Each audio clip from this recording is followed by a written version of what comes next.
अगर कोई व्यक्ति अपने देश की टेरिटरी से बाहर जाकर धर्म परिवर्तन कर लेता है और उसके बाद वो अपने देश वापस आता है, तो ऐसी स्थिति में क्या उसके खिलाफ कोई मुकदमा चलाया जा सकता है? मुकदमा चलाया जा सकता है।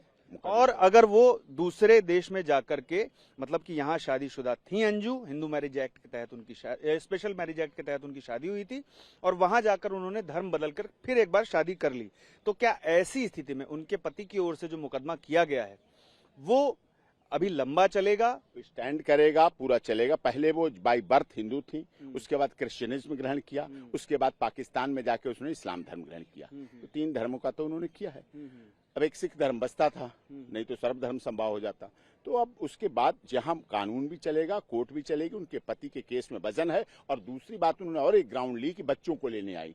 बच्चे कोई यहाँ रेडी पे बिकते हुए आलू टमाटर नहीं है जो उठा के कोई ले जाएगा। बच्चे 6 महीने से तो थे, चलो पहले तो दोनों के साथ साथ थे, लेकिन 6 महीने से तो एब्सोल्युटली पिता के पास थे, उन्हीं के पास रह रहे थे। और बच्चे साफ कह चुके हैं मेरे लिए मां मर। जाहिर है कि संरक्षण का जो मुकदमा है, बच्चों के संरक्षण हमारे यहाँ फैमिली कोर्ट है, चाहे जिला न्यायालय है, चाहे माननीय उच्च न्यायालय राजस्थान हाई कोर्ट है, चाहे ऑनरेबल सुप्रीम कोर्ट है। गार्जियनशिप एक्ट में सीधे साफ से सबसे बड़ा वेलविशर, सबसे बड़ा शुभ चिंतक जो माना जाता है बच्चों का, उसको डिसाइड करना होता है कोर्ट को।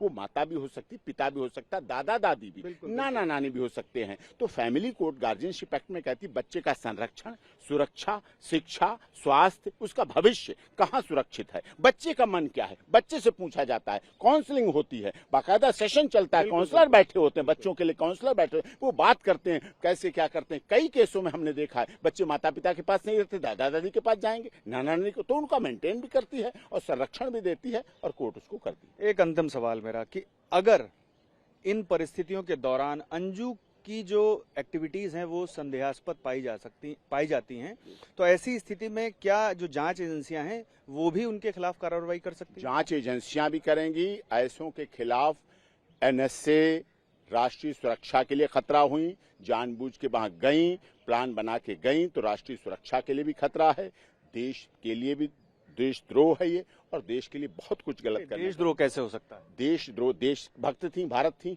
और वहां गई भारतीय बन के गई, टूरिस्ट वीजा पे 1 महीने के लिए गई, और वहां जाके फिर वहां जाके वहां से आ गई। चुपके से आने का प्रयास किया, आने का तो उन्होंने चुपके से प्रयास किया।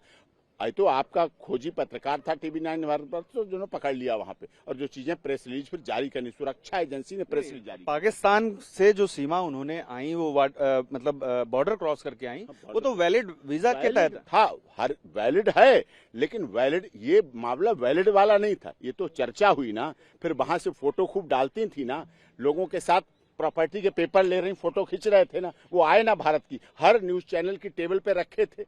नहीं, मेरा कहना यह है कि एक सामाजिक और उनका निजी जो परिवार है उसका एक मुद्दा हो सकता है, लेकिन जहां पहलू आता है देशद्रोह और एनएसए का, वहां पर तो फिर वो देश के खिलाफ अगर कोई एक्ट कर रही होंगी तभी ऐसा कुछ हो सकता है। बड़ा देश के खिलाफ, यहाँ से जाके वहां देश के खिलाफ प्लान बने, 6 महीने क्या किया, किसको पता, किसने जाना, क्या बातें हुई, क्या बताएंगी भारत सरकार के बारे में। अगर एजेंसियों को ऐसा कुछ मिलता है। जल राजस्थान जो राज्य है वो बॉर्डर का राज्य है, बॉर्डर पे हमारे पाकिस्तान का बॉर्डर लगता है, बाड़मेर और वो सब क्षेत्र हैं, और वहां की नागरिक है, तो वहां की रहने वाली, क्या पता वहां से सूचना इनपुट लेके फोन पे लेके देने गई हो वहां। खैर, इस बारे में तो एजेंसियां अपना काम कर रही हैं, और देखना ये होगा कि इस मामले में नया मोड़ क्या आता है, क्योंकि अंजू का जाना और आना वैलिड वीजा पर था, लेकिन कई ऐसी परिस्थितियां हैं जहां पर कानून अब उनकी वापसी में अड़चन डालेगा। सबसे पहला ये है कि उनके पति की ओर से, यानी कि भारत में जो उनके पति हैं उनकी ओर से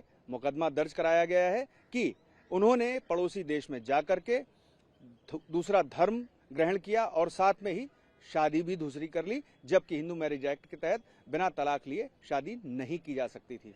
दूसरी बात यह है कि इस मामले में एजेंसियों की निगाहें भी अंजू पर हैं, और ऐसे में उनका पाकिस्तान जाना आसान नहीं होगा। पीयूष पांडे, टीवी 9।